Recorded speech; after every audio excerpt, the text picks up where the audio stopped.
यह बात बहुत पहले से एसीबी और ईडी दोनों को मालूम थी कि आईएएस पूजा सिंघल पैसे लेती है। मनी लॉन्ड्रिंग का मामला भी है, लेकिन हाथ नहीं डाल पा रहे थे। कारण यह था कि इन दोनों एजेंसियों के पास पूजा सिंघल के खिलाफ कोई सबूत नहीं थे। यही वजह थी कि पूजा के खिलाफ शिकायतें बढ़ती जा रही थी और पूजा थी कि नोट छापने की मशीन बनी हुई थी। ऊपर से नीचे तक सभी को पूजा ने मिलाकर रखा था। मुंह खोलता तो कौन खोलता। फिर आया 2010 का वक्त। 2010 में खूंटी में पहली बार पूजा की पोल खुली। तब पूजा खूंटी की डीसी थी, यानी कि उपायुक्त। 18 सितंबर 2010 को मनरेगा में 10 करोड़ 16 लाख की अनियमितता का मामला दर्ज हुआ था।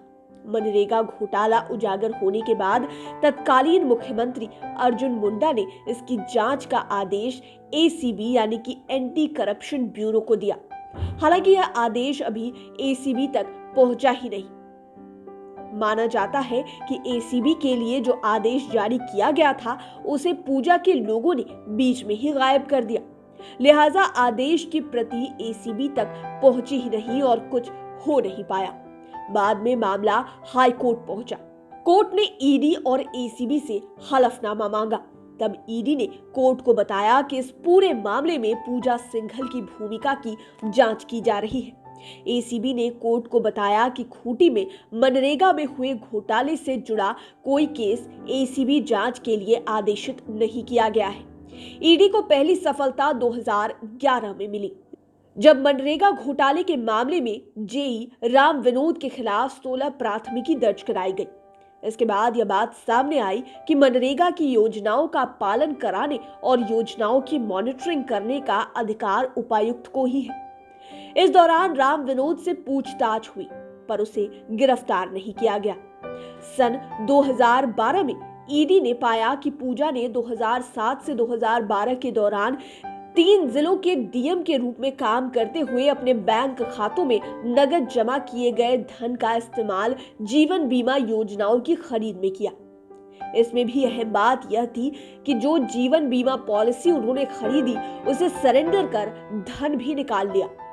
यह बात समझ से परे है कि पॉलिसी खरीद कर सरेंडर क्यों किया गया, क्योंकि पूजा के पास तब भी पैसों की कोई कमी नहीं थी। आमतौर पर बीमा पॉलिसी को कोई तब सरेंडर करता है जब वह किसी आर्थिक आपातकाल में हो। ऐसी इमरजेंसी पूजा के साथ थी ही नहीं। ईडी ने 2012 में पूजा के खिलाफ पीएमएलए के तहत मामला दर्ज किया।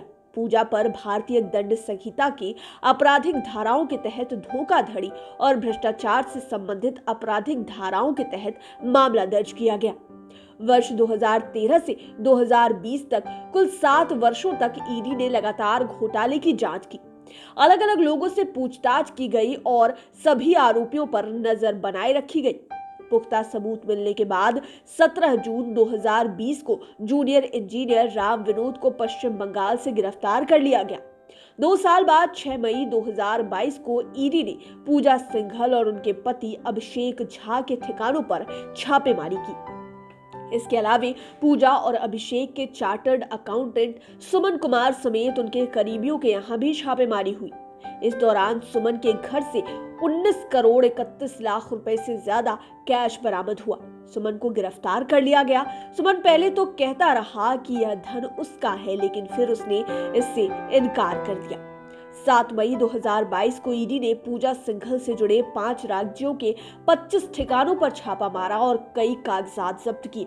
ये कागजात जमीन, शेयर, किसको कितना कैश दिया, प्लस अस्पताल आदि से जुड़े हुए थे। 8 मई को ईडी ने पूजा को पूछताछ के लिए समन भेजा। 9 मई को पूजा बयान दर्ज कराने के लिए ईडी के दफ्तर पहुंची। 16 घंटों की पूछताछ के बाद 11 मई की शाम को ईडी ने पूजा को गिरफ्तार कर लिया। पूजा यह बता नहीं पाई कि उसके खाते में जो 1 करोड़ 43 लाख रुपए है वो कहां से आए।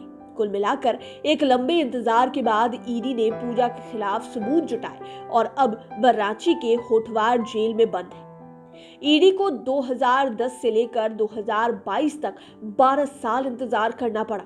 लेकिन इन 12 वर्षों के इंतजार का जो परिणाम आया, उसे देखकर ईडी वाले भी निश्चित ही खुश होंगे। लाइव सिटीज की डेस्क रिपोर्ट। अगर अभी तक आपने हमारे चैनल को सब्सक्राइब नहीं किया है तो जरूर कर ले। वीडियो फेसबुक पर देख रहे हैं तो पेज को लाइक करें। आप हमें ट्विटर पर भी फॉलो कर सकते हैं। धन्यवाद।